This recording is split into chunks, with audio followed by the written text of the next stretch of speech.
Varicose நோய்க்கு அதிநவீன laser முறையில் 45 நிமிடத்தில் சிகிச்சை. தையலோ தழும்போய் இருக்காது. அதே நாளில் டிஸ்சார்ஜ். சிகிச்சை பெற வருவோருக்கு 3000 ரூபாய் மதிப்புள்ள அல்ட்ராசவுண்ட் டாப்லர் பரிசோதனை முற்றிலும் இலவசம். Genesis varicose vein center, Chennai Porur, Coimbatore RS Puram. Contact 9677790367.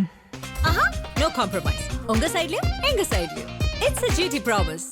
GT Holidays, South India's #1 travel brand. தமிழர்களின் number one choice Tamil matrimony.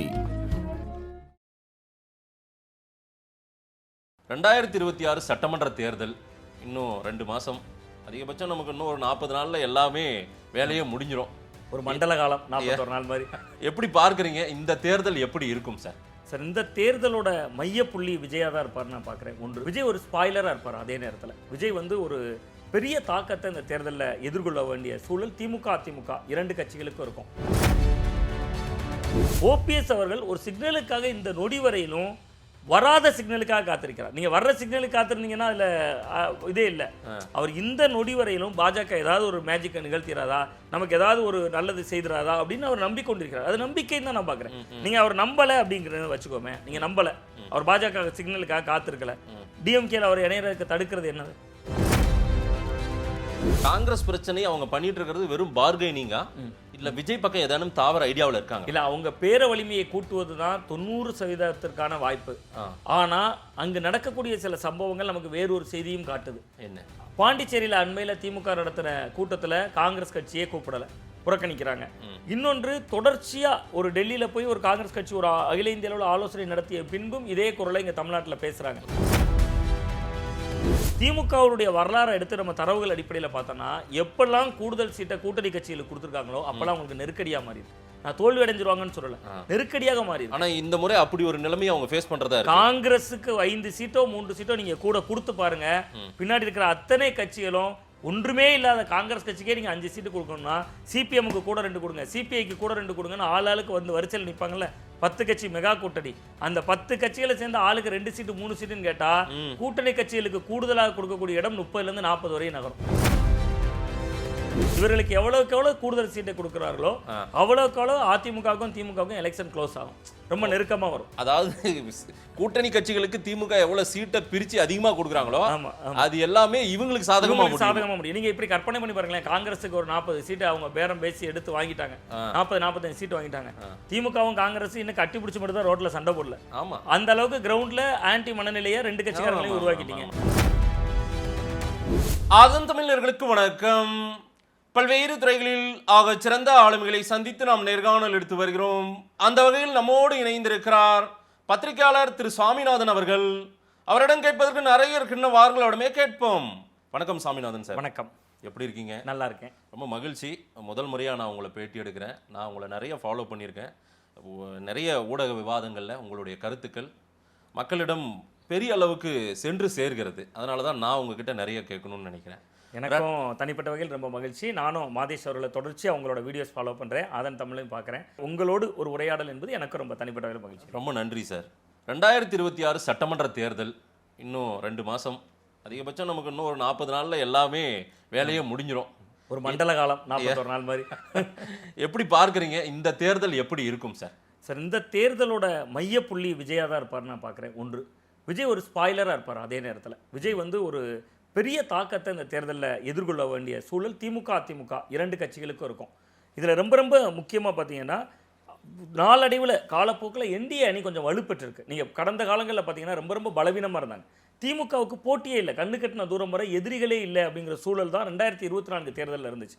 நீங்கள் 2024 தேர்தலில் ஒரு முன்னுதாரணமாக எடுத்து பார்த்தீங்கன்னா, திமுக கூட்டணியோட வெற்றி அதுக்கு சாட்சி. கிட்டத்தட்ட 2019 பாராளுமன்ற தேர்தலாக இருக்கலாம், 21 சட்டமன்ற தேர்தலாக இருக்கலாம், 24 நாடாளுமன்ற தேர்தலாக இருக்கலாம். இந்த 3லையும் திமுக முன்னே நிறுத்தினது என்னன்னா பாஜக அப்படிங்கக்கூடிய ஒரு அஸ்திரத்தை உள்ள எடுத்தாங்க. அதனால இயல்பாகவே அதிமுக எதிர்ப்பு என்பதை விட பாஜக எதிர்ப்பை கூர்மைப்படுத்தியிருந்தாங்க. இன்றைக்கும் அதுதான் திமுகவினுடைய ஒரு மிகப்பெரிய வெப்பனா இருக்கு. பட் அந்த ஆயுதத்தை கையில் எடுத்ததனுடைய வெளிப்பாடா பார்த்தீங்கன்னா, அதிமுக களத்தில் பெரிய அளவில் ஈடு கொடுக்க முடியல. ஏதோ ஒரு வகையில் அதிமுக 24 தேர்தலில் தனித்து நின்றாலும் கூட பாஜகவா திமுகவாங்கிற தாக்கம் தான் இருந்துச்சு. அது தேர்தலில் எதிரொலித்தது. 18% அந்த அணி எடுத்திருந்தாங்க. அதிமுக தங்களோட கட்சி ஓட்டு தான் எடுத்திருந்தாங்க, 21% எடுத்திருந்தாங்க. பட் இன்னைக்கு களம் எப்படி மாறி இருக்குன்னா, அதிமுகவுக்கு சவாலாக இருந்த விஷயங்கள் அப்படின்னு நம்ம 3 விஷயங்களை குறிப்பிடலாம். ஒன்று, முக்குளத்தோர் ஓட்டு வங்கி. முக்குளத்தோர் ஓட்டு வங்கி அப்படிங்கிறது சற்றேறக்குரிய டிடிவி தினகரன் அவர்களால் ஒரு பெரிய சேதத்துக்குள்ளா இருந்துச்சு. 2021 தேர்தலை ஒரு டேட்டாவா நம்ம அனலைஸ் பண்ணோம். ஒரு 25 தொகுதியா? ஆமா, 21 சட்டமன்ற தொகுதிகள். நீங்க கிட்டத்தட்ட ஒட்டுமொத்த டெல்டா மண்டலங்களும் சேர்த்து அதிமுக ஜெயிச்சது வெறும் 4 தொகுதி சார். அதே மாதிரி நீங்க தென் மாவட்டத்தில் மொத்தம் இருக்கக்கூடிய 58 தொகுதிகளில் அதிமுக ஜெயிச்சது, அந்த அலையன்ஸ் ஜெயிச்சது 18 தொகுதிகள் தான். அப்ப நீங்க கிட்டத்தட்ட பாருங்க, ஒரு 90-95 தொகுதிகளில் ஒரு 22 தொகுதிகளோட அந்த கட்சி சுருங்கி போயிருச்சு. அப்ப 70 தொகுதிகளை கோட்டை விட்டாங்க. காரணமெல்லாம் முக்குளத்தோர் ஓட்டு வங்கி வலுவா இருக்கு. இந்த முறை முக்குளத்தோர் முழுதாக எடப்பாடி ஆதரிப்பாங்களா என்பது கேள்விக்குறி. ஆனா நேற்று வரை திட்டிக் கொண்டிருந்த டிடிவி தினகரன் அவரோட பக்கத்துல இருக்கார். பொதுச் செயலாளர்னு அவரை அங்கீகரித்து விட்டார், அண்ணன்னு சொல்லிட்டார். நீங்க டிடிவி தினகரன் அவர்கள் எப்படி எப்படி எப்படி ஒரு சுடர் விளக்கு எரியறதுக்கு எப்படி ஒரு நெருப்பு குச்சி வந்து தன்னைத்தானே எரித்துக் கொள்ளுமோ, அதுபோல அமமுக என்கிற அந்த ஒரு இயக்கத்தை எந்த எடப்பாடி பழனிசாமி அவர்களுக்கு எதிராக தொடங்கினாரோ அதனுடைய தேவையை சுருக்கி கொண்டு அப்படிதான் நம்ம அதை உள்வாங்க வேண்டியிருக்கு. அவர் அதிமுகவோட அணி சேர்ந்திருக்கிறார். சோ அந்த வகையில அதிமுக கொஞ்சம் பலம் பெற்றிருக்கு. அதாவது சவுத்துல வந்து டிடிவி வந்த பிறகாக அதிமுகவினுடைய பலவீனம் மறைந்து போகிறதுக்கான வாய்ப்புகள் நிறைய வந்துருச்சு. அதாவது அது முழுதாக நீங்கியே விட்டதுன்னு நான் சொல்லிடல. பட் அந்த எதிர்ப்பு கொஞ்சம் மட்டுப்பட்டிருக்கிறது. எதிர்ப்பு வந்து ஓரளவுக்கு மட்டுப்பட்டிருக்கு. ஓபிஎஸ் ஓ பன்னீர்செல்வம் அவர்கள் தன்னை நிரூபித்தவர் இல்ல. நீங்க அவரும் வந்தால் சரியா இருக்குமா, இல்ல அவரால பாதிப்பு இருக்கா? இல்ல அவர் தனியாக நின்றால் அல்லது அவர் விஜய் பக்கம் நகர்ந்தால் பாதிப்பு இருக்கும். இதே அவர் திமுக பக்கம் நகர்ந்தாருன்னு வச்சுங்களேன், இவங்களுக்கு ரொம்ப எளிதாயிரும்ல களமாட. பாருங்க, நாங்க துரோகின்னு சொன்னோம், எதிரின்னு சொன்னோம், அவர் எங்க போயிட்டாரு, யார் அனுப்பி விட்டாங்கிறது ரெண்டாவது. இவர்கள் மதிக்கல, இவர்கள் பொருட்படுத்தல. அவர் ஆள் படை அம்பாரி எல்லாத்தையும் இழந்து நிராயுதபாணியாக நிற்கக்கூடிய சூழ்நிலையும் அவர் கேட்கிறார், என்னை சேர்த்துக்கங்கன்னு கேட்கிறார். தர்ம யுத்தமே நான் நடத்தல, 2வது தர்ம யுத்தத்தை வைத்தியலிங்கம் சொல்லி நடத்தினேன், அது மட்டும் இல்லாமல் மனோஜ் பாண்டியன் சொல்லி நடத்தினேன், அந்த அளவுக்கு அவர் போயிட்டார். ஏன்னா மனோஜ் பாண்டியன் வைத்தியலிங்கமும் திமுக பக்கம் போயிட்டாங்க. அப்ப தர்ம யுத்தமே அவங்க சொல்லி நடத்தினேங்கிற லெவலுக்கு அவர் இறங்கி வந்துட்டார். இன்னும் அவர் சேர்த்துக்கொள்ளப்படலை. பட் அவர் தனியாக நின்னா அவர் சவுத்துல என்ன தாக்கத்தை ஏற்படுத்துவார்னு நமக்கு பார்த்துட்டோம். 3.5 லட்சம் ஓட்டு எடுத்திருந்தார். பலம் இருக்கா சவுத்துல? அதாவது சவுத்துல ஓபிஎஸ் மீது அனுதாபம் இருக்குல்ல. நீங்க பலம்ங்கிறது நம்ம டிடிவி தினகரன் காட்டினது பலம். ஓபிஎஸ் மீது இப்பொழுது வர இருப்பது அனுதாபம். ரெண்டுக்கு வித்தியாசம் இருக்கு. டிடிவி தினகரன் அவர்கள் தன்னோட பலத்தை நிரூபிச்சிட்டார், அது ஓட்டா காட்டிட்டார். நமக்கு வாக்கு செய்தோம் பார்த்துட்டோம். அவர் கிட்டத்தட்ட 60 தொகுதிகள் தேமுதிக போட்டிட்டாங்க சார். நீங்க அந்த தேர்தலில் ஸ்பாயிலர்னு நம்ம சொல்றோம், அது 3வது அடி போன்று அன்னைக்கு அமமுக செயல்பட்டாங்க. ஒட்டுமொத்த 60 தொகுதியும் சேர்த்து தேமுதிக எடுத்த ஓட்டு எவ்வளவு தெரியுமா? வெறும் 2,03,000 ஓட்டு, கிட்டத்தட்ட 0.43%. அப்ப அந்த தாக்கம் எங்க மட்டும் அடிச்சிருக்கு பாருங்க. சவுத்துல அமமுக மட்டும் எப்படி 21 தொகுதியில் அதிமுக வெற்றியை பறிக்கிறாங்க. அந்த அலையன்ஸ் அவங்களுக்கு எந்த பிரயோஜனம் இல்லையே. அந்த அலையன்ஸ்ல போன தேமுதிகவுக்கு பிரயோஜனம் இல்லை, எஸ்டிபிஐ கட்சிக்கு பிரயோஜனம் இல்லை. பட் அமமுக எவ்வளவு ஓட்டு வாங்கியிருக்காங்கன்னா, அந்த முக்குளத்தூர் சமூக மக்கள் கிட்ட எடப்பாடி எதிர்ப்பு, அதிமுக எதிர்ப்பு, அதிமுகவை மீட்கணும், நமக்கு அதிமுகவுக்கு ரொம்ப விசுவாசமாக இருந்த ஒரு சமூகம் ஓரங்கட்டப்பட்டுருச்சு. இந்த ஆதங்கங்கள்லாம் சேர்ந்து தான் அது வந்து ஒரு ஓட்டா ரியாக்ட் ஆகுது. அது வந்து பலம். டிடிவி வந்து ரொம்ப போல்டாக எதிர்த்தார். அன்னைக்கு பிஜேபியும் எதிர்த்தார். 21 தேர்தலில் பாஜக அணியில் அவர் இல்லை, பாஜகவும் வெளியில் இருந்தார். நீங்கள் இன்னும் டிடிவி தினகரன் அவர்களை பார்த்தீங்கன்னா தெரியும், கடந்த காலங்களில் அவர் வீட்டில் கோமாதா பூஜை நடந்துட்டு இருக்கும், ஐடி ரெய்டு நடந்துட்டு இருக்கும், அவர் பாட்டு கோமாதா பூஜை பண்ணிட்டு இருப்பார். அப்போ அந்த சமூக மக்கள் கிட்ட இவர் எவ்வளோ தைரியமான ஆளு, எவ்வளோ தூரம் துணிஞ்சு நிற்கிறாரு அப்படிங்கிற எதிர்பார்ப்பு இருந்தது ஒன்று. அந்த இடம் வந்து பலம். அவர் வந்து பலத்தை காட்டி விட்டார். அந்த பலத்தை காட்டினது தான் அவர் வந்து கிட்டத்தட்ட ஒரு 21 தொகுதிகளில் தோல்வியடைய வச்சது. ஆனால் ஓபிஎஸ் காட்டுவது பரிதாபம். நீங்கள் அவர் சொல்கிறார், உங்களை பார்த்துட்டேன்னா நான் பாக்கியமாக நினைப்பேன். அமித்ஷா வருகிற பொழுது, மோடி வர்ற பொழுது ஒரு கடிதத்தை வெளியில் கசிய விடுறார். என்னை சேர்த்துக்கங்க, எந்த கோரிக்கையும் இல்லை, என்கிட்ட எந்த விஷயமும் இல்லை, நான் நேரடியாக உங்களை வந்து பார்த்தா போதும், உங்களை சந்திச்சா போதுங்கிற கோரிக்கை ஒன்று. அதிமுக என்ன சேர்த்துக்கங்கன்னு கெஞ்சல் துணியில பேசுறாரு. இது பரிதாபத்தை ஏற்படுத்தும்ல, அது ஒரு அனுதாப அலையை உருவாக்கும்ல. இல்ல, அந்த அனுதாப அலைக்குன்னு ஒரு சட்டன் வாக்குகள் இருக்கு. அந்த அனுதாப அலைய ஓபிஎஸ் எப்படி அறுவடை செய்ய போறான்னு இருக்குல்ல. நீங்க உருவான ஒரு ஓட்டுத்திரல், சமூக ஓட்டுத்திரலை பலமா காட்டி தேர்தலை சந்திச்சு டிடிவி தினகரன் நிரூபிச்சிட்டார். அதனாலதான் இன்னைக்கு அவரால் கூட்டணியில சேர முடியுது. முடிந்து போன கதைன்னு இதே எடப்பாடி பழனிசாமி அவர்கள் டிடிவி தினகரன் சொல்லியிருக்காரு கடந்த கால பேட்டிகள்ல. இன்னைக்கு அவரோட சேர்ந்துக்கிட்டார். கூட்டம் இன்னும் எங்கள் வீட்டில் எல்லா நாளும் கார்த்திகேயன் பாட்டு தான் பாடல அந்த அணி சேர்ந்து. பட் அந்த அளவுக்கு இன்னைக்கு உடன்பாடு ஆயிட்டாங்க. ஆனா ஓபிஎஸ் கிட்ட என்ன சொல்லணும்னா, அவர் மீது இருப்பது ஒரு அனுதாபம். அது என்னன்னு, நீங்க 4 சட்டமன்ற உறுப்பினர்கள் உங்களோட இருந்தாங்க, அவரையும் சேர்த்து சொல்றேன். ஒரத்தநாடு வைத்தியலிங்கம் இருந்தாரு, மனோஜ் பாண்டியன் இருந்தாரு, இப்போ உசிலம்பட்டி ஐயப்பன், அவரோட சேர்த்து 2 பேர் தான் இன்னைக்கு இருக்காங்க. அவர்களையாவது தக்க வச்சிருக்கணும், ஒரு முடிவெடுத்திருக்கணும்ல. நீங்க அரசியல் என்பது முடிவெடுத்தலுக்கு உட்பட்டதில்ல. நீங்க அதை அப்படியே பொருத்தி பாருங்களேன். தர்மர் ராஜ்யசபா உறுப்பினர். ஆமா. அந்த தர்மருக்காக தானே தர்ம யுத்தம் நடத்துனீங்க. ஆமா. நீங்க 2வது தர்ம யுத்தம் போட்டு வெளியில வரும்பொழுது என்ன பிரச்சனை நடந்துச்சு? தர்மருக்கு ஒரு ராஜ்யசபா எம்பி, எனக்கு ஒரு ராஜ்யசபா எம்பி, எனக்கு ஒரு கோட்டா கொடுக்கல. அந்த கோட்டா அவர் தேர்ந்தெடுத்த நபர் தான் தர்மர். அவரும் போயிட்டாரு. இப்போ அவர் அந்த அதிமுக போயிட்டு அதான் சொல்ல வரேன். அப்ப ஆள் படை அம்பாரி அனைத்தையும் இழந்தவர் மீது அனுதாபம் தானே வரும். ஓகே, நீங்க அது பலம்னு சொல்ல முடியாது. இப்ப நீங்க ஓபிஎஸ் இல்ல இது ஒரு அனுதாபம் இருக்குன்னு எனக்கு சுவாமிநாதன் சொல்றீங்க. ஆனா பிஜேபியோ ஏடிஎம்கே திரு இபிஎஸ்ஓ டிடிவி கூட இவங்க என்ன நினைக்கிறாங்கன்னா, டிடிவி இன்னமுமே ஓபிஎஸ் வரணும்னு தான் ஆசைப்படுவாங்க. ஆனா இவங்க பிஜேபியோ ஏடிஎம்கே ஹைகமாண்ட் அவங்க என்ன நினைக்கிறாங்க, ஓபிஎஸ்ஆல இனி நமக்கு எந்த தேவையும் இல்லை, இன்னொன்னு அதனால நமக்கு இழப்பு இல்லைன்னு நினைக்கிறாங்களோ? என்னுடைய பார்வை நிச்சயமா வந்து எடப்பாடி பழனிசாமி என்ன நினைக்கிறாருன்னா, அதுதான் நான் சொல்ல வந்தேன். பலத்தை நிரூபித்து விட்ட தினகரன் கூட இருக்கார்ல, அப்ப பலம் காட்டிட்டார். டிடிவி தினகரன் பலத்தை காட்ட 21 தொகுதியில் உங்களை தோல்வியடைய வைத்தவரை கூட வச்சிருக்கீங்க. இப்ப நீங்க முக்குளத்தூர் ஓட்டை ஈர்க்கிறதுக்கு ஓபிஎஸ் ஏன் தேவைன்னு நினைக்கிறார் எடப்பாடி பழனிசாமி? எனக்கு 2 காரணங்கள் சொல்லிடுறேன். ஒன்று, டிடிவி தினகரன் கூட இருக்கார், கூட்டணிக்குள்ள இருக்கார், அவர் பலம் நிரூபித்தவர். 2வது, முக்குளத்தூர் சமூகத்தை சேர்ந்த நயினார் நாகேந்திரன் தான் பாஜகவோட மாநில தலைவராக இருக்கார். அப்ப சவுத்துல தான் அவரும் சேர்ந்தவர், தென் மாவட்டத்தை சேர்ந்தவர். சரி. அப்ப இந்த இடத்துல ஓபிஎஸ்க்கான தேவை என்ன இருக்குன்னு எடப்பாடி பழனிசாமி இந்தியன் கிரிக்கெட் டீம்ல 2 ஆல்ரவுண்டரை சேர்த்து எடுத்துட்டு அவங்கள வச்சே பவுலிங் போட்டுக்கலாமான்ற ஒரு பிளான் மாதிரி. அது மாதிரி தான். நீங்க இப்ப பாத்தீங்கன்னா நயினார் நாகேந்திரன் அவர்கள் இதே ராமநாதபுரத்துல தானே போட்டிட்டார். ரைட். நீங்க அவங்க செல்வாக்குள்ளவர் ஓபிஎஸ் 3.5 லட்சம் ஓட்ட காட்டியிருக்காரு. நீங்க அந்த டேட்டாவை மட்டும் எடுத்து பாருங்க. 2019 பாராளுமன்ற தேர்தலில் நயினார் நாகேந்திரன் இதே ராமநாதபுரம் நாடாளுமன்ற தொகுதியில் போட்டியிட்டதை விட பன்னீர்செல்வம் அவர்கள் அதே நாடாளுமன்ற தொகுதியில் போட்டிட்டப்ப 63 ஓட்டு தான் கூட. சரியான எண்ணிக்கையை நான் சொல்றேன், ஃபிகர் 60லேருந்து 70க்குள்ள இருக்கலாம், நான் 63 68 கூட சொல்லிருக்கலாம். 63 ஓட்டு தான் கூட. இதை நீங்க இப்படியே பொருத்தி பாருங்க. 2019 பாராளுமன்ற தேர்தலில் நயினார் நாகேந்திரன் அந்த தொகுதிக்கு அறிமுகமே இல்லாதவர். 2019 தேர்தலில் அவருக்கும் திருநெல்வேலிக்கும் ராமநாதபுரத்துக்கும் தூரம் உங்களுக்கு தெரியும், ஒரு 200 கிலோமீட்டர் தூரம் இருக்கு. அவர் திருநெல்வேலி சட்டமன்ற உறுப்பினராக 21 ஜெயிச்சவர். 2019 போய் அவர் 3 லட்சம் ஓட்டு எடுக்கிறார். பாஜக அதிமுக நீங்க அலையன்ஸ், அப்ப 3 லட்சம் ஓட்டு எடுக்கிறாங்க. 2024 பாராளுமன்ற தேர்தலில் ஓபிஎஸ் அதே ராமநாதபுரம் தொகுதியில் போட்டிடுறார். நயினார் நாகேந்திரன் எடுத்த விட 63 ஓட்டு கூட எடுக்கிறார். இந்த இடத்துல எந்த இடத்துல பிஜேபி ஓபிஎஸ் அவர்களுக்கான ஓட்டுன்னு சொல்லுவாங்க? நீங்க யாரு கூட கூட்டணியில் இருந்தீங்க? தேசிய ஜனநாயக கூட்டணியில் யாரெல்லாம் இருந்தா? பிஜேபி இருந்தது. இன்னொன்று சொன்னேன், 2024 பாராளுமன்ற தேர்தலில் ராமநாதபுரத்தில் மோடி போட்டி போட போறாரு வேலை பார்த்தாங்க. அந்த இது உங்களுக்கு நினைவுல இருக்கலாம். மோடி போட்டி போட போறாரு, பொன் ராதாகிருஷ்ணன் பொறுப்பாளராக போட்டாங்க. பிஜேபி காரங்கிட்ட பேசினா போதும், நண்பர்கள்ட்ட, என்ன மோடி எதுக்குங்க ராமநாதபுரத்தில் போட்டியிட போற? இந்த நான் இருக்கிற ராத்திரி 12 மணிக்கு எந்திரிச்சு சுடுகாட்டுக்கு போகணும்னு வடிவேல் கேட்குற மாதிரி மோடி இருக்கிற இந்த தொகுதியை தேர்ந்தெடுக்காரு. அதுக்கு ஒரு அழகான ஆன்மீக விளக்கம் சொல்லுவாங்க. காசிக்கு அடுத்து புண்ணியஸ்தலம் ராமநாதபுரம் ராமேஸ்வரம் தான். அதனால அந்த ராமேஸ்வரத்தில் வந்து பாஜக வெற்றி பெறணும்னு நினைப்பாங்க. இப்படிதான் கன்னியாகுமரிக்கு கதை சொல்லுவாங்க. கன்னியாகுமரியில் பகவதி அம்மன் கோயில் இருக்கு, அது ஒரு எல்லை, கடைசி காஷ்மீர்ல கன்னியாகுமரி வரை நாங்கள் இருக்கோம். அது ஒரு கட்சியினுடைய ஆசை, அது வந்து நம்ம குறை மதிப்பிட முடியாது. அப்போ இந்த ஓபிஎஸ் தன்னுடைய தேவையை எல்லாரும் ஒரு பார்வை வைக்கிறாங்கல்ல. 5 போட்டி பன்னீர்செல்வம் நிறுத்தப்பட்டாங்க, ஒரு சக்கப்பல சின்னம் நிறுத்தப்பட்டுச்சு. இவ்வளவுக்கும் பின்பு ஓபிஎஸ் 3 லட்சம் ஓட்டு எடுத்தாருன்னா, போன தேர்தலில் அங்கே பாஜக 2 லட்சம் ஓட்டு எடுத்து ஓபிஎஸ் 3 லட்சம் எடுத்தா தானே தேசிய ஜனநாயக கூட்டணிக்கு அவரோட தேவை தெரியும். சரி, அப்போ அதை விட ஒரு 63 ஓட்டு கூட. பட் நான் ஓபிஎஸ் அவர்களை எந்த விதத்திலும் குறைத்து மதிப்பிடலை. ஓபிஎஸ்க்கு ஒரு அனுதாபம் உருவாகி இருக்கிறது. அந்த அனுதாபத்தை அவர் முதல்ல கடைச்சரக்காக்குவாரானே நமக்கு தெரியாதுல்ல. ரைட். அவரோட பர்ஃபார்மன்ஸை பொறுத்து தான் அது நடக்கும், பொறுத்து தான் அந்த அனுதாபம் ரியாக்ட். இன்னொன்று, அவருடைய மூவ்மெண்ட் திமுகவா இருக்குமா தாவேகாவா இருக்குமா? உங்க வியூ எப்படி இருக்கு? இல்லை, எனக்கு தெரிந்து அவர் தேசிய ஜனநாயக கூட்டணிக்காக காத்திருந்து அவர் கடைசியில் தேர்தலை சந்திக்காத ஒரு சூழல்ல போய் நிப்பாரு நினைக்கிறேன். ஏன்னா தை பிறந்தால் வழி பிறக்கும்னு சொல்லிட்டு ஆப்ஷன் இருக்குல்ல, இன்னுமே இருக்கு. நீங்க சொன்ன மாதிரி சேகர் பாபு 2 முறை மீட் பண்ணிட்டாரு. ஆமா.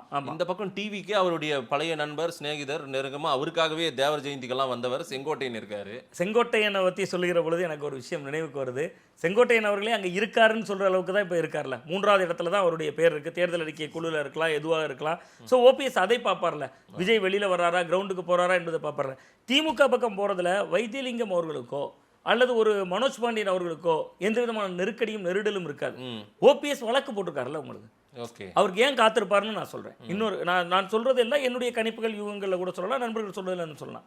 இப்போ இப்படி நீங்க கற்பனை செய்து பாருங்களேன், தேசிய ஜனநாயக கூட்டணிக்கு ஓபிஎஸ் திமுக பக்கம் நகர்றதுல என்ன லாபம்? ஐ மீன் பாஜகவுக்கு கேட்கிறேன், நான் உடைத்து கேட்கிறேன். அவர் திமுக பக்கம் நகர்ந்தாருன்னா ஓபிஎஸ்க்கு லாபம். ஓபிஎஸ்க்கான லாபத்தை பாஜக அனுமதிக்குமா அல்லது பாஜகவுக்கான லாபத்துக்காக காத்திருக்குமானா ஓபிஎஸ்ஐ சும்மா இருக்க சொல்லுவாங்கன்னு நினைக்கிறேன். ஏன் சும்மா இருக்க சொல்லுவாங்கன்னு சொல்லிடுறேன். தேர்தல் முடிஞ்சிருச்சுங்க, எலெக்ஷன் எல்லாம் முடிஞ்சு போச்சு.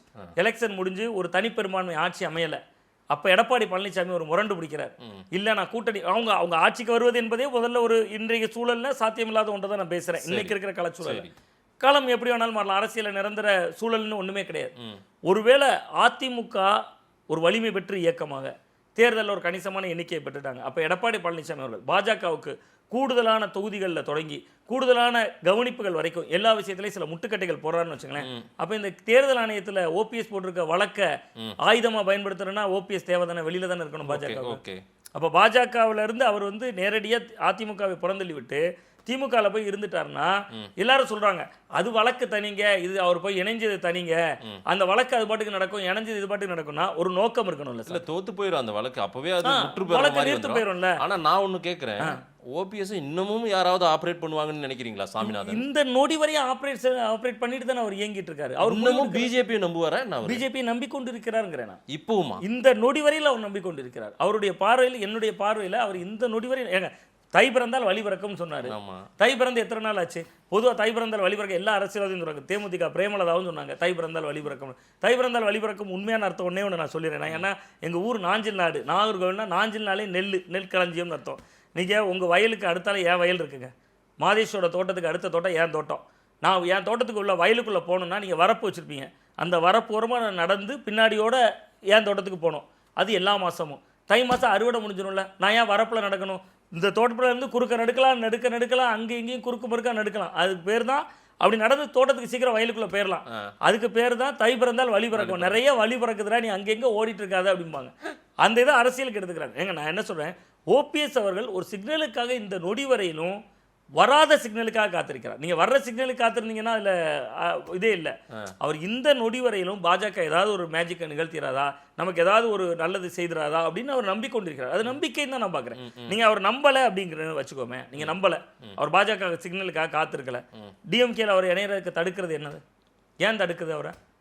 இல்லை, அவருக்கு எதிர் சக்தி. இன்னொன்று, அவர் இந்த அதிமுகன்ற அடையாளத்தில் இருந்தவர் அங்கே போய் நம்ம சேர்ந்தா அது நம்முடைய பொலிட்டிக்கலே அவ்வளவுதான் முடிஞ்சு போன மாதிரி. நீங்க சொன்ன மாதிரி ஒரு 3 முறை முதல்வராக இருந்தவர், தன்னுடைய அரசியல் எதிராக. ஆனால் அவர் அங்கே மினிஸ்டர் ஆகலாமே. அவரோட இருந்த தங்க தமிழ்ச்செல்வன் தானே இன்னைக்கு அங்கே எம்பியா இருக்காரு. அதிமுகவில் இருந்தவர், இங்கே நகர்ந்தவர். மற்ற யாருக்கும் அந்த இடம் கிடைச்சிருச்சு, போயிட்டாங்க, ரைட்டு. ஓபிஎஸ்க்கு அந்த இடம் கிடைக்கும், பட் அது அவர் பொருத்தமா இருக்காதுன்னு நினைக்கிறாரோ, அதனால தான் தங்கி இருக்காங்க. அவன் இப்போ அவருக்கு இந்த அரசியல் எதிர்காலமே இல்லையாங்க. ஆனா நீங்க அந்த திமுக விஷயத்துல சேரத்துக்கு கூட ஏதாவது ஒரு ஸ்டேட்மெண்ட் சொல்றதை நான் ஒரு நம்புறேன். ஆனா பிஜேபி இன்னும் நம்புறாருங்க அவர். இல்ல, பிஜேபி அவர் நம்புவதனால தான் அவர் இந்த நொடி வரையிலுமே எந்த முடிவும் எடுக்காம இருக்காரு. இல்ல சார், ஆனா அவர் திரும்பி பார்க்கல, அவங்க நிச்சயமா பார்க்கல. அதுக்கு தான் நான் சொல்றேன், நீங்க பலத்தை நிரூபித்திருந்தால், நீங்க இந்த நடந்து முடிந்த 2024 நாடாளுமன்ற தேர்தலில் நீங்க ஓபிஎஸ் அவர்கள் எப்படி டிடி விதிரங்க 2 தொகுதி போட்டிட்டார்ல, நான் 5 வேட்பாளர்கள் போடுறேன், சவுத்துல என்னோட பலத்தை காட்டுறேன், திருநெல்வேலியில வேட்பாளர் போடுறேன், மதுரையில வேட்பாளர் போடுறேன்னு காட்டி இருந்தா ஓபிஎஸ் ஓட இம்பார்ட்டன்ட் எடப்பாடி பழனிசாமிக்கே தெரிஞ்சிருக்கிறேன். பட் அவர் பலவீனமான இடம். நீங்க ஒரு இடம் வாங்குறீங்க, நானே போய் நின்றுக்கிறேன், அங்க ஏற்கனவே உங்களுக்கு எம்பி இருக்காருங்க, தர்மர் எம்பி இருக்காரு, முதுகுளத்தூர், திருவாடானை, அந்த பகுதிகள் முழுவதும் முக்குளத்தோர் சமூக ஓட்டுகள் நிறைந்த பகுதி. அப்ப நீங்க உங்க கம்யூனிட்டி வலுவா இருக்கக்கூடிய பகுதியில் நீங்க நின்று போன முறை பாஜக எடுத்த ஓட்டோட அதிமுக அலைன்ஸ் இல்லாம, அதையும் நம்ம பேசணும், அதிமுக என்கிற ஒரு சக்தியே இல்லாம 63 ஓட்டு கூட எடுக்கிறீங்க. பட் இதானே, இதை தாண்டி ஜெயிச்சிட்டீங்களா? ஜெயிச்சா தானே தேர்தலை பொறுத்தவரை வெற்றி தோல்வி தானே பதிவு செய்யறதான முக்கியம். அதாவது அரசியல்ல யாருக்கும் கடைசி பக்கம் கிடையாது. கண்டிப்பா காத்திருப்போம் என்ன நடக்குது ஓபிஎஸ் நம்ம பார்க்கலாம். நான் வந்து என்டிஏ வெர்சஸ் திமுக கூட்டணி ஒரு முடிவு ஆயிடுச்சுன்றதை பார்க்க முடியுமா? இப்ப இருக்கிறதுல இதுல இன்னும் வராதவங்க யார் யாருன்னா, டாக்டர் ராமதாஸ் அவர்கள், அவர் என்ன முடிவு எடுக்க போறார், தேமுதிக, ஓபிஎஸ், இந்த 3 பேர் தான். இது இல்லாம என்டிஏ வெர்சஸ் திமுக அணி, அதுல யார் வலுவா இருக்கிறதா இப்போதைக்கு யார்? இன்றைய களச்சூழல்ல திமுக அணி தான் வலுவாக இருக்கு. இன்றைய களச்சூழல்ல அதிமுக அணி பலவீனமாக இருந்தது, அது கொஞ்சம் இப்பொழுது சரி செய்யப்பட்டிருக்குன்னு தான் நான் சொல்றேன். அதுக்காண்டி வலிமை பெற்று செஞ்சதில் திமுக அணி நிரூபிக்கப்பட்ட ஓட்டு வங்கி தானே. நீங்க 2019 இருந்தே அந்த அணி தொடருது. அவங்க புதிதாக யாரையும் சேர்க்கல. இப்போ இனிமேல் வேண்டுமானால் இந்த இப்போ நீங்க கேட்டது போல தேமுதிக போன்ற பல கட்சிகள் வரலாம். பட் ஏற்கனவே அவர்கள் ஒரு நிரூபிக்கப்பட்ட ஓட்டு வங்கி. அது வந்து 2019 வெற்றி, 21 சட்டமன்ற தேர்தல் வெற்றி, 24 பாராளுமன்ற தேர்தல் வெற்றி, கிட்டத்தட்ட 10 கட்சிகளுடைய கூட்டணி, விசிக, மதிமுக, இருபெரும் கம்யூனிஸ்ட் கட்சிகள் அப்படின்னு அங்க இருக்கக்கூடிய அந்த ஒரு அந்த அணியினுடைய பெயரே ஒரு மதசார்பற்ற அணி, ஒரு ஜனநாயக பூர்வமான ஒரு மதசார்பு தன்மை இல்லாத அந்த கூட்டணி தான் வலுவாக இருக்கு அப்படின்னு தான் நான் பாக்குறேன். அந்த கூட்டணிக்குள்ள பல மனக்கசப்புகள் இருக்கு. ஆமா, இன்னைக்கு சூழல்ல அந்த கூட்டணி வலுவாக இருக்கு. காங்கிரஸ் பிரச்சனை அவதானே. ஆமா, காங்கிரஸ் பிரச்சனை அவங்க பண்ணிட்டு இருக்கிறது வெறும் பார்கெனிங்கா இல்ல விஜய் பக்கம் ஏதானும் தாவர ஐடியாவில் இருக்காங்க? இல்ல, அவங்க பேர வலிமையை கூட்டுவதுதான் 90% வாய்ப்பு. ஆனா அங்கு நடக்கக்கூடிய சில சம்பவங்கள் நமக்கு வேறொரு செய்தியும் காட்டுது. என்ன? பாண்டிச்சேரியில அண்மையில திமுக நடத்தின கூட்டத்துல காங்கிரஸ் கட்சியே கூப்பிடல, புறக்கணிக்கிறாங்க. இன்னொன்று, தொடர்ச்சியா ஒரு டெல்லியில போய் ஒரு காங்கிரஸ் கட்சி ஒரு அகில இந்திய அளவில் ஆலோசனை நடத்திய பின்பும் இதே குரலை இங்க தமிழ்நாட்டில் பேசுறாங்க. சோ இது திமுகவுக்கான ஒரு நெருக்கடி காலம் தான் நான் பாக்குறேன். நீங்க நான் தொடர்ச்சியா ஒரு விஷயம் குறிப்பிடுறேன் மாதேஷ். நீங்க வந்து கிட்டத்தட்ட காங்கிரஸுக்கு 2 சீட்டு கூட்டுறீங்கன்னு வச்சுக்கோங்க. திமுகவுக்கான சவாலை நான் சொல்றேன். காங்கிரஸ் இவ்வளவு கத்திட்டீங்க, சரி 25 சீட்டு கொடுத்தோம், இந்த தடவை 27 சீட்டை வச்சுக்கோங்க, கூட 2 சீட்டை வச்சுக்கோங்கன்னு சொல்றீங்க. பின்னாடியே மார்க்சிஸ்ட் கம்யூனிஸ்ட் கட்சி வருது. மாநில செயலாளர் சண்முகம் வந்து தீக்கதிரை படிச்சுன்னா எங்க ரெட்டை இலக்கத்தில் தொகுதி கேட்போங்கிறார். அடுத்தது இந்திய கம்யூனிஸ்ட் அதே குரலை பேசுறாங்க, விசிகா அதே குரலை பேசுறாங்க. மதிமுகக்கு ஏற்கனவே நீங்க எம்பி கொடுக்கல, வைகோவோட டர்ன் முடிஞ்சிருச்சு, நீங்க கமலஹாசன் அவர்களை அனுப்புனீங்க. கமலஹாசனுக்கு சட்டமன்றத்தில் கொடுக்க போறீங்களா இல்லையா, அது ஒரு கேள்வி இருக்காது. மக்கள் நீதி மையத்துக்கு 2 சீட்டாவது கொடுக்கணும், அவர் போய் தேர்தல் வேலை செய்யணும். அப்ப நீங்க 200 சீட்டு ஜெயிப்போங்கிறீங்க. திமுகவுடைய வரலாறை எடுத்து நம்ம தரவுகள் அடிப்படையில் பார்த்தோம்னா எப்பெல்லாம் கூடுதல் சீட்டை கூட்டணி கட்சிகளுக்கு கொடுத்துருக்காங்களோ அப்பெல்லாம் உங்களுக்கு நெருக்கடியா மாறிடுது. நான் தோல்வி அடைஞ்சிருவாங்கன்னு சொல்லல, நெருக்கடியாக மாறிடுது. ஆனா இந்த முறை அப்படி ஒரு நிலைமையை அவங்க ஃபேஸ் பண்றதா இருக்கு. காங்கிரஸுக்கு 5 சீட்டோ 3 சீட்டோ நீங்க கூட கொடுத்து பாருங்க, பின்னாடி இருக்கிற அத்தனை கட்சிகளும் ஒன்றுமே இல்லாத காங்கிரஸ் கட்சிக்கே நீங்க 5 சீட்டு கொடுக்கணும்னா சிபிஎம்க்கு கூட 2 கொடுங்க, சிபிஐக்கு கூட 2 கொடுங்கன்னு ஆளுக்கு வந்து வரிசையில் நிற்பாங்கல்ல. 10 கட்சி மெகா கூட்டணி, அந்த 10 கட்சிகளை சேர்ந்து ஆளுக்கு 2 சீட்டு 3 சீட்டுன்னு கேட்டா கூட்டணி கட்சிகளுக்கு கூடுதலாக கொடுக்கக்கூடிய இடம் 30லேருந்து 40 வரை நகரும். அப்ப அந்த 200 என்கிற இலக்கே முதல்ல தகர்ந்துரும். நீங்க இல்ல அப்படிதான் ஃபேஸ் பண்ணிட்டு போறாங்களா அவங்க? அதுதான் அந்த சிக்கல் இருக்கு. நிச்சயமா அந்த சிக்கலை எதிர்கொண்டு தான் திமுக களத்துக்கு வந்தாகணும். அதாவது கடந்த தேர்தல் மாதிரி எல்லாம் சரி கட்டிட முடியும். கடந்த தேர்தல்ல 24 அப்படி எல்லாம் சரி கட்டினாரு ஸ்டாலின் அவர்கள். அதுவும் சிலர் எல்லாம் கையை பிடிச்சதுமே நெருங்கிட்டாங்க அவரோட, அப்படியே இணங்கிட்டாங்க. ஆமாவா? அதெல்லாம் இந்த தேர்தலில் நடக்காதா? இந்த தேர்தலில் உங்களுக்கு விஜய் ஒரு வாய்ப்பா இருக்கிறார்ல. நீங்க போன தேர்தலில் பாஜக என்கிற ஒரு விஷயத்தை தான் 2019, 21, 24 முன்னிறுத்துறீங்க. நான் என்ன கேட்கிறேன், திமுக எதிர்ப்புல அகில இந்திய அளவில் உறுதியாக இருக்கிறதுல, மன்னிக்கணும், பாஜக எதிர்ப்புல அகில இந்திய அளவில் உறுதியா இருக்கிறதுல காங்கிரஸுக்கு இணையானது திமுக, அதுல எந்த சந்தேகமும் இல்லை. பாஜக எதிர்ப்புங்கிறதுல பட் நீங்க இப்படி பொருத்தி பாருங்களேன். ஜனநாயகன் படம் என்னங்க, படமே ரிலீஸ் ஆக மாட்டேது, பிஜேபி போட்டு அவர் இந்த பாடுபடுத்துது, ஆனப்புறம் கூட்டணிக்குள்ள போல. சிபிஐ என்கொயரி அவரை போட்டு இந்த அழுத்துறாங்க. சிபிஐ போயிட்டு வந்தோன்னே எல்லாரும் சொன்னாங்க, சிபிஐ போயிட்டு வந்தோன்னே விஜய் கார் பனையூருக்கு போகாது, நேரடியாக அப்படியே போய் கமலாலயத்தில் போய் தேசிய ஜனநாயக கூட்டணி தான் உறுதிப்படுத்த போகிறாங்கன்னாங்க. அதுலேயும் போய் இடையில இப்போ நேற்று ஒரு வழக்கில் தீர்ப்பு சொல்லியிருக்காங்க, 1.5 கோடி ரூபா ஃபைனை கட்டுப்பாங்கிறாங்க. அவர் போகலை. அப்போ அந்த மனுஷன் தான் பேச மாட்டாரு, விஜய் பேசவே மாட்டாரு. ஒருவேளை அவர் வந்து இந்த ஒரு படத்தில் நாக்கு வெட்டுவார், செல்லமாவா ஏதோ ஒரு படத்தில் லிவிங்ஸ்டன் நாக்கு வெட்டுவார், அந்த பட கேரக்டர் அவர் பண்ணியிருக்க வேண்டியவர்னு நினைக்கிறேன். அந்த மாதிரி பேசவே மாட்டார் அரசியலுக்கு வந்த பிறகு. அந்த மாதிரி அவர் பேசவே செய்யாத விஜய், பாஜகவை ஒரு மென்மையான முறையில் அணுகக்கூடிய விஜய் பாஜக ஈல்டே ஆகலைல. உங்களுக்கு அதுவே வந்து கூட்டணி கட்சிகளுக்கு அவரை காட்டி மிரட்டுறதுக்கான வலிமையா இருக்குல்ல. நீங்க காங்கிரஸ் நீங்க மிரட்டுதுங்கிறோம், காங்கிரஸ் பேர வலிமையை கூட்டுதுங்கிறோம். இதே விஜய் தேசிய ஜனநாயக கூட்டணிக்கு ஒரு சிக்னல் கொடுத்துருந்தாருன்னா காங்கிரஸால பேர வலிமையை கூட்ட முடிஞ்சிருமா? விஜய் வந்து ஓகே சிபிஐ என்கொயரி இருக்கு, பாஜக கொஞ்சம் அடங்கி போவோம் அப்படிங்கிறதுக்கான சமீட்சை ஏதாவது கொடுத்துருந்தாருன்னா இவங்களால இந்த பேர வலிமையை கூட்டிக்க முடியும். எல்லா கட்சியும் இந்த முறையை கூடுதல் சீட்டு கேட்பாங்க, அது திமுகவுக்கு நெருக்கடியா மாறும். நீங்க 2011 திமுகவினுடைய தோல்விக்கு மிக முக்கியமான காரணம் 63 தொகுதியில காங்கிரஸ் கட்சி கொடுத்தாங்க. 63 நாயன்மார்களாக களமிறங்கினவங்க பஞ்சபாண்டவர்கள் 5 பேர் தான் ஜெயிச்சாங்கன்னு உள் விமர்சனமே வந்து. 2016 41 தொகுதி கொடுத்தாங்க. ஆனால் இந்த ரெண்டும் நீங்கள் பர்சன்டேஜ் ஒரு சின்ன கணக்கீடுக்காக சொல்லுங்கள். 2011 காங்கிரஸ் எடுத்த ஓட்டு சதவீதம்ங்கிறது கிட்டத்தட்ட 9.45% எடுத்தாங்க. 9.5% வச்சுங்க. 9.5%ல் 40 லட்சம் ஓட்டு எடுத்துச்சு காங்கிரஸ் 2011 சட்டமன்ற தேர்தலில். 2021 சட்டமன்ற 16 சட்டமன்ற தேர்தல் எடுத்தீங்கன்னா 7% ஓட்டு எடுத்தாங்க. ஆனால் அப்போ 8 சீட்டு தான் ஜெயிக்கிறாங்க. 2021 சட்டமன்ற தேர்தலில் ஒட்டுமொத்தமாக காங்கிரஸ் கட்சி எடுத்த ஓட்டு சதவீதமே 4% தான். ஆனால் 18 சீட்டா அது வந்து 25 ஆமா ஆமா ஆமா 25க்கு 18. அது நல்ல எண்ணிக்கையில் உங்களுக்கு 7 சீட்டு தான் தோல்வி. அப்போ உங்களுக்கு அந்த டிஃபரெண்ட் தெரியுது. குறைவான எண்ணிக்கை வாங்குறப்ப திமுகவுக்கு அது பிளஸ் அமையுது. ஓகே, பட் அந்த இடம் தான் ஒரு நெருடலாக வரப்போகுதுங்கிற. நீங்க இந்த முறை காங்கிரஸ்க்கு எழுப்பக்கூடிய குரல் எல்லாரும் சொல்லுவாங்க, காங்கிரஸ் மட்டும் தானே கத்துங்க, விசிகா பாருங்க, ஆட்சியில் பங்கு அதிகாரத்தில் பங்கு. சும்மா இருந்த விஜய் சொரஞ்சு விட்டதே விசிகா தான். நீங்க அவங்க பாட்டுக்கு இருந்த விஜய எங்களுக்கு ஆட்சியில் பங்கு வேணும் அதிகாரத்தில் பங்கு வேணும்னு பேசுனது ஆதவர்ஜுனா விசிகாவோட குரல். அந்த குரலுக்கு விசிகா வரும் நம்பிதான் விஜய் பொது மேடையில் அறிவிக்கிறார், எங்களோடு வந்தவர்கள் நம்மளோடு சிலர் வருவார்களே அவர்களுக்கு நான் மரியாதை செய்ய வேண்டாமா அப்படின்னு அவர் பேசுறார். பேசி அவரும் கூட்டணிக்குள்ளே ஒருத்தருமே வரல, இந்த செகண்ட் வரையும் வரல. இன்னைக்கு விசிகா அமைதியாக இருக்கு. இன்னைக்கு விசிகா எந்த குரலும் எழுப்பல, மதிமுக எந்த குரலும் எழுப்பல. கம்யூனிஸ்ட் கட்சிகள் தீக்கதிரில் எழுதுறதோடு நிறுத்திக்கிறாங்க, பொதுவெளியில் பெருசாக மேடை போட்டு பொதுக்கூட்டங்கள் போட்டு கேட்கல. இவ்வளவு ஏன் கேட்கல தெரியுமா? பக்கத்தில் வரைக்கும் பாயசம் ஊற்ற வரீங்கல்ல, அதுக்கு அடுத்தார நான் இருக்கேன், பாயசம் ஊற்றுறோன்னே கேட்பான்ல, ஓ இந்த இலைக்கு வேணுமான்னு கேட்பான்ல. அது மாதிரி காங்கிரஸ் இப்போ கத்திட்டு இருக்கு, எங்களுக்கு கூடுதல் சீட்டு. சீட்டு பேர சண்டை கட்டாயம் இருக்கு. 100% திமுகவில் இருக்கு. அதுதான் இந்த முறை மு.க. ஸ்டாலின் அவர்களுக்கு பெரிய சவாலா இருக்கும். ஓகே. பட் அவர் மக்களை சந்திப்பதோ மக்கள் மன்றத்துல களப்பணிகளுக்கோ அவருக்கு எந்த சவாலும் இல்ல. மக்கள்லாம் திமுக மீது நல்ல அபிப்பிராயத்துல தான் இருக்காங்க. நீங்க ஆன்டி இன்கமன்சிங்கிறது வந்து இன்னும் உடைத்து சொல்வதா இருந்தா 2006 to 11 திமுக ஆட்சிங்க, கலைஞர் ஆட்சி. கலைஞர் நிறைய நல்ல விஷயங்கள் செய்திருக்காரு. மாற்றுத்திறனாளிகள் என்கிற சொற்பதத்தை கொடுத்ததே கலைஞர் தான். அது வரைக்கும் ஊனமுற்றோர் இந்த வார்த்தையை மாற்றுத்திறனாளிகள் மாற்றினது கலைஞர் தான். திருநங்கைகள், திருநம்பிகள், அதாவது நான் சொல்றது ஒரு தமிழ் சமூகத்தில் ஒரு வார்த்தைகளையே புதிதாக உருவாக்குறதுங்கிறது இமாலய சாதனை. நீங்கள் மற்றவங்க சொல்லலாம், ஆலயந்தோறும் அன்னதானம் தந்தார், அது பண்ணிக்கணும், அனைத்து ஜாதி நம்ம அச்சார ஆலம் தந்தார், அது தந்தார், இது தந்தார்னு சொல்லலாம். பட் என்ன கேட்டால் இதெல்லாம் தான் ரொம்ப புரட்சிகரமான விஷயங்கள். சமத்துவபுரங்களாக இருக்கலாம், எதுவும் வேணுமா இருக்கலாம். ஆனால் அந்த ஆட்சியில் மக்களுக்கு இந்த ஆட்சியை வீட்டுக்கு அனுப்பணுங்கிற ஒரு வேகம் இருந்துச்சு. நான் இப்போ சட்டக்கல்லூரி மாணவன். 2005 முதல் 2010 வரை திருநெல்வேலி லா காலேஜில் படித்தேன். அதே இன்னைக்கு நினைவு கூறேன்னா, இன்னைக்கு திமுகவோட இளைஞரணி மாநாடு நடக்குது விருதுநகரில்.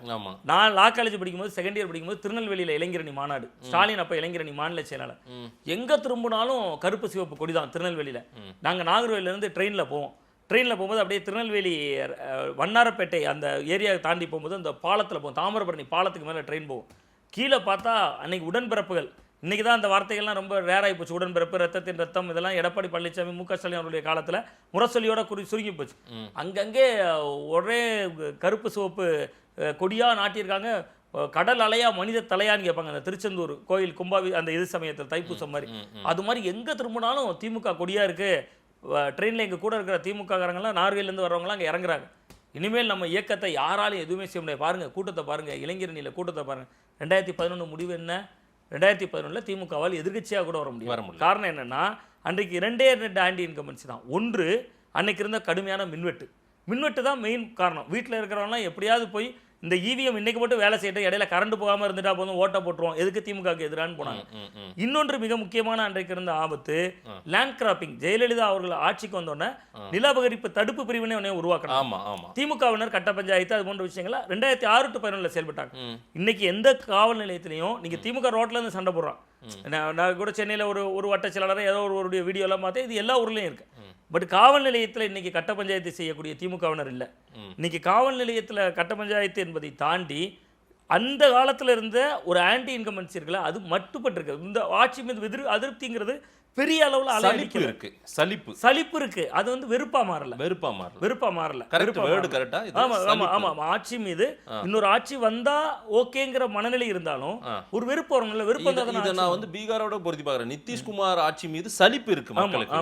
ஆனா வெறுப்பு இல்லாம மறுபடியும் அவர் ஓட்டு போட்டு அவருமே கொஞ்சம் மேஜராவே ஜெயிச்சாரு. அவர் மேஜரா ஜெயிச்சாருங்க என்பதை தாண்டி தேர்தல் நேரத்தில் ஒரு 10,000 ரூபாய் பணம் கொடுத்தாரு. அது கிட்டத்தட்ட லட்சக்கணக்கான குடும்பங்களுக்கு கொடுத்தாங்க. தேர்தல் முடிஞ்சோன்னா இல்ல சில பணத்தை திருப்பி வாங்கிட்டாங்க, ஆம்பளைல அக்கௌண்ட்டுக்குலாம் வந்துருச்சுன்னு. இங்க நீங்க இந்த ஆட்சி மீது ஏன் அதிருப்தி பெரிதாக இல்லைன்னு சொல்றேன்னா, 1,30,00,000 பெண்களுக்கு மாசம் 1000 ரூபா போகுது. நீங்க நான் ஓட்டு போட நிக்கிறேங்க. எங்க ஊர்லாம் பிஜேபி வலுவாக இருக்கக்கூடிய பகுதி கன்னியாகுமரி. நான் ஓட்டு போட நிக்கிறேன். எனக்கு ஃப்ரெண்ட்ல ஒரு அண்ணன் நிக்கிறாரு. எனக்கு தெரியும் அவர் பிஜேபின்னு தெரியும். நான் அவர்கிட்ட கேட்குறேன், என்ன நீங்களும் எங்க ஊர்ல அண்ணன் ஒய்ஃபை மைனின்னு சொல்லுவாங்க அந்த வார்த்தை, என்ன நீங்களும் மைனி வந்திருக்கீங்க, தாமரைக்கு 2 பேரும் இப்போ குத்த தானே வந்திருக்கீங்க, தாமரை தானே அப்படின்னு சிரிச்சுட்டே கேட்குறேன். அந்த இல்லை நான் தாமரைக்கு போடுவேன், அவள் திமுகவுக்கு போடுவா அப்படின்னு. என்ன திமுக போடுறாங்க? 24 தேர்தல். ஆமாம் 24 தேர்தலில் நீங்கள் 24 தேர்தலுக்கு 2 நாளைக்கு முன்னாடி அக்கௌண்ட்டில் 1000 ரூபா வந்துச்சு பெண்களுக்கு. நீங்கள் அந்த எலெக்ஷன் டேட்டையும் அந்த பணம் வந்த தேதியும் நீங்கள் எடுத்து ஒப்பிட்டு பார்த்தீங்கன்னா கரெக்டாக தெரியும். அவள் உடனே என்கிட்ட சொல்கிறாரு திமுக எப்படின்னு, நானே மாதம் 1000 ரூபா கொடுக்க மாட்டேன், அவர் கரெக்டாக 1000 ரூபா கொடுக்குறாருலன்னு சொல்லிட்டு வந்திருக்கா அப்படின்னு. இந்த தாக்கம் வந்து படித்தவர்கள் இருந்த குமரி மாவட்டத்திலே இருக்கும்போது தமிழ்நாட்டின் பல மாவட்டங்கள், வட மாவட்டங்களாக இருக்கலாம், பொருளாதாரத்தில் பின்தங்கிய மாவட்டங்களாக இருக்கலாம், இங்கெல்லாம் கடுமையான தாக்கம் இருக்கும். 1,30,00,000 பெண்களுக்கு நீங்கள் கொடுக்கக்கூடிய மகளிர் உரிமை தொகையாக இருக்கலாம், கட்டணம் இல்லாத விடியல் பயணமாக இருக்கலாம், இது கல்லூரி மாணவர்களுக்கு கொடுக்கக்கூடிய 1000 ரூபாயாக இருக்கலாம், மாணவிகளுக்கு கொடுக்கக்கூடிய 1000 ரூபாயாக இருக்கலாம். இதெல்லாம் ஒரு சமூக தாக்கத்தை உருவாக்கி இருக்கு. ரைட். ஆனால் அதே மாதிரி சேம் எடப்பாடி பழனிசாமி அதனுடைய நீட்சியாக தானே 1000 ரூபாய் 2000 ரூபாய் பெண்களுக்கு பஸ் இலவசமா, ஆண்களுக்கும் பஸ், இதெல்லாம் அனௌன்ஸ் பண்ணியிருக்காரு. ஆமாம் இதெல்லாம் சொல்லியிருக்காரு. நான் அதை தான் சொல்கிறேன். இவரெல்லாம் இதை சொல்லியிருக்கிறது இனிமேல் தான் மக்கள் கிட்ட போய் சேரணும். ஓகே. இவங்க ஏற்கனவே மக்கள் பயன் அடைந்து கொண்டு இருக்கிறாங்க. பலன் இருக்குல்ல, அதையே தான் இவர் இரட்டிப்பா கொடுக்குறேன்னு சொல்றாரு. இரட்டிப்பா கொடுக்குறாரு. இப்ப திமுக தேர்தல் அறிக்கையில் ஒரு வழி இல்லை, இதை தானே சொல்லி ஆகணும். அவங்களும் இன்னும் நீங்க 1500 ரூபா தான் அவங்க சொல்லி ஆகணும்ல. நீங்க என்னைக்குமே நீங்க எனக்கு 1000 ரூபா கொடுத்துட்டு இருக்கீங்க டெய்லி, 1000 ரூபா கொடுக்குறேன், நீங்க 1200 ரூபா கொடுக்குறேன்னு சொல்லும்போது நான் நம்புவேனா? புதிதா ஒருத்தர் நீ நாளிலிருந்து என்கிட்ட வேலைக்கு வந்துட்டு 1500 ரூபா தாரேன்னு சொன்னா நம்புவேனா? இந்த இடம் ஒரு வெற்றிடம். இதுதான் கரெக்டா கண்டினியூ ஆகும். ஆமா, அதனால மக்களுக்கு கிட்ட நீங்க கேட்டது போல ஒரு சின்ன சலிப்பு இருக்கு. அது வெறுப்பா மாறி ஆட்சி அகற்றியே ஆகணும் அப்படிங்கிற தேவை இல்லை. பட் ஆனா அவங்களுக்கு பெரிய சவாலாக இருக்க போறதே மக்களை சந்திப்பதில்லை, இந்த கூட்டணியோடு தேர்தலை சந்திப்பது. அதுதான் பிரச்சனை. அதுதான் பெரும் பிரச்சனையாக இருக்கும்னு நான் பாக்குறேன். right. இவர்களுக்கு எவ்வளவுக்கு எவ்வளவு கூடுதல் சீட்டை கொடுக்குறார்களோ அவ்வளவுக்கு அவ்வளவு அதிமுகவுக்கும் திமுகவுக்கும் எலெக்ஷன் க்ளோஸ் ஆகும், ரொம்ப நெருக்கமா வரும். அதாவது கூட்டணி கட்சிகளுக்கு திமுக எவ்வளவு சீட்டை பிரிச்சு அதிகமா கொடுக்குறாங்களோ ஆமா, ஆமா. அது எல்லாமே இவங்களுக்கு சாதகமா சாதகமா முடியும். நீங்க இப்படி கற்பனை பண்ணி பாருங்களேன், காங்கிரஸுக்கு ஒரு 40 சீட்டு அவங்க பேரம் பேசி எடுத்து வாங்கிட்டாங்க, 40-45 சீட்டு வாங்கிட்டாங்க. திமுகவும் காங்கிரஸ் இன்னும் கட்டி பிடிச்ச மட்டும் தான் ரோட்ல சண்டை போடல. ஆமா, அந்த அளவுக்கு கிரவுண்ட்ல ஆன்டி மனநிலையை ரெண்டு கட்சிக்காரங்களையும் உருவாக்கிட்டீங்க. நாளைக்கு மாணிக்க தாகூரை நம்பி ஒரு அங்க இருக்கக்கூடிய ஒரு சட்டமன்ற உறுப்பினர் திமுக நிற்கக்கூடிய ஒரு இந்த எம்பி நமக்காக வேலை செய்வாருப்பா அப்படின்னு சொல்லி போய் அவரை கூட்டு வந்து நிறுத்துவாரா? நீங்க இன்னைக்கு ஏன் விருதுநகர்ல இளைஞரணி மாநாடு நடத்துறீங்க? மாணிக்க தாகூருக்கு ஊர், மாணிக்க தாகூர் எம்பியா இருக்கிற தொகுதி, அங்க ஏன் இன்னைக்கு இளைஞரணி மாநாடு நடத்தணும்? நீங்க ஏன் திமுகவோட வலிமையை விருதுநகர்ல காட்ட வேண்டிய தேவை வந்துச்சு இன்னைக்கு? நீங்க தமிழ்நாட்டுல எத்தனை மாவட்டங்கள் இருக்கு? மதுரையில பிளான் பண்ணி அப்படி வந்திருக்குன்றீங்களா? நான் சொல்றேன், என்னோட யூகங்கள் தானே. இல்ல மலை போல 2 மினிஸ்டர் அங்க இருக்காங்க, தங்கம் இருக்காரு. நீங்க மதுரையில ஒரு கூட்டம் நடத்திட்டீங்க ஏற்கனவே. மதுரையில அண்மையில தான் ஒரு நிகழ்ச்சி நடத்துறாங்க. அடுத்த நிகழ்ச்சி திருநெல்வேலி தானே உங்களுக்கு சென்று. ஏன் திருநெல்வேலி விட்டு விருதுநகர் பக்கத்திலேயே ஒரு 80 கிலோமீட்டர்ல அடுத்த ஸ்பாட் ஏன் தேவைப்படுது உங்களுக்கு? திருநெல்வேலியில சபாநாயகர் இருக்காரு உங்களுக்கு, அப்பாவும் இருக்காரு. அந்த அவ்வளவு முக்கியத்துவம் வாய்ந்த பண்ணல. அங்க அமைச்சர் இல்ல உங்களுக்கு. தூத்துக்குடியில கனிமொழி இருக்காங்க, தூத்துக்குடியில நடத்தலாம். அவங்க ஏற்கனவே ஒரு மகளிர் அணி மாநாடு நடத்திட்டாங்க அவங்க கோட்டாலன்னு வச்சுக்கோங்க. அப்ப இன்னைக்கு ஏன் நீங்க விருதுநகரை இந்த சூழலையே தேர்ந்தெடுத்தீங்க? காமராஜர் போட்டியிட்டு ஜெயிச்சோம். அதாவது கூட்டணியால் இதுவரை லாபம் கண்ட திமுக இந்த முறை கூட்டணியால் லாபம் நட்டமா கூட போயிடலாம். இந்த முறை லாபம் என்பதை தாண்டி ஒரு சிக்கலான ஒரு சூழலுக்குள்ள போறாங்க. அது லாபமாவும் இருக்கலாம், நட்டமாவும் இருக்கலாம். நீங்க சொன்னது அடுத்து